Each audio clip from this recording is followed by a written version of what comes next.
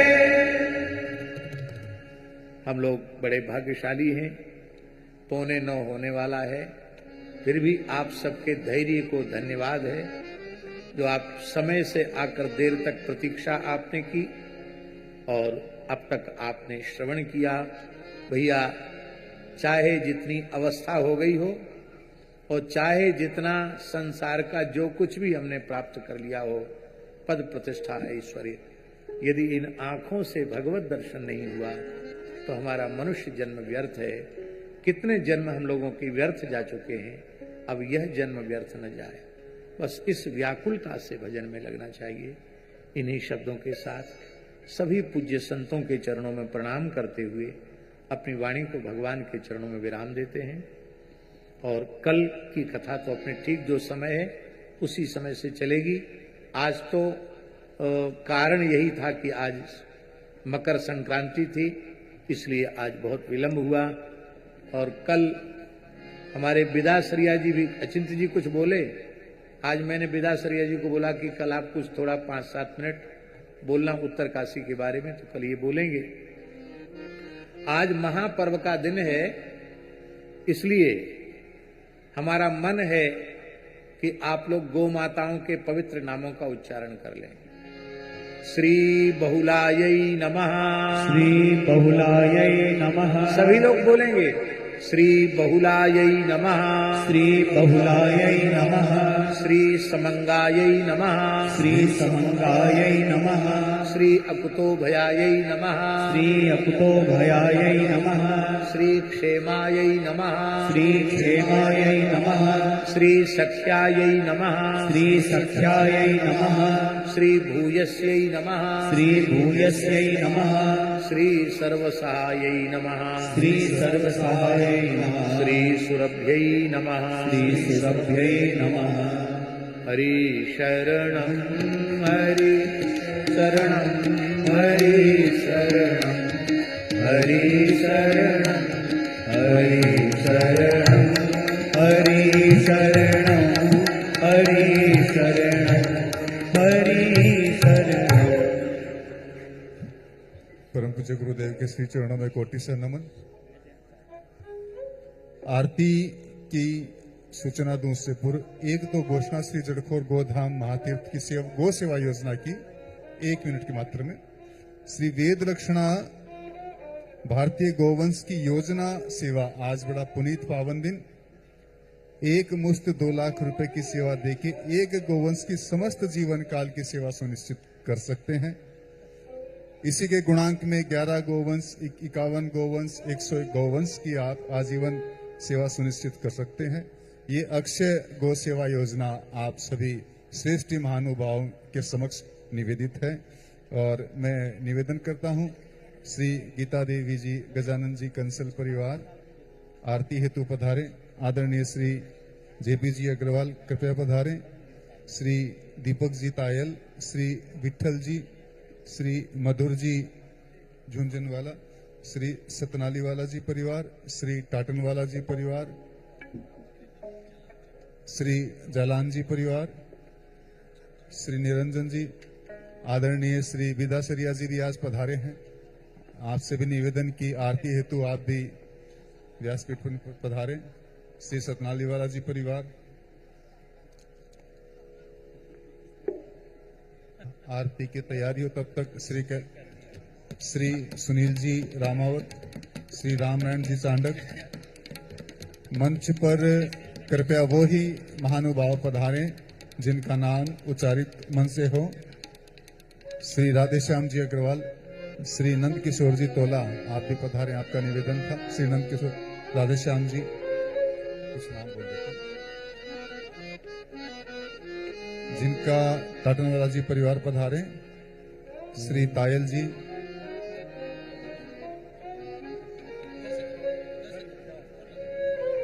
श्री कैलाश जी, श्री विश्वनाथ जी पचेरिया जी भी हैं। कृपया आप भी आरती हेतु पधारें।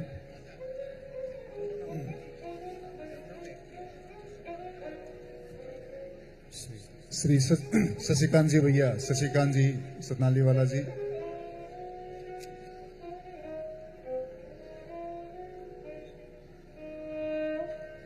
कुछ जानकारी कैलाश जी श्री जड़खोर के गोगव्य के विषय में दे रहे हैं।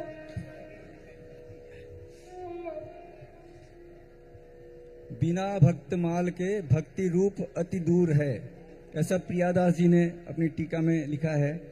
आज महाराज श्री ने जो बताया 5 ग्रंथ, उसमें भक्तमाल जो दादा गुरु ने जिसकी भाषा टीका लिखी है वो 4 खंडों में उपलब्ध है।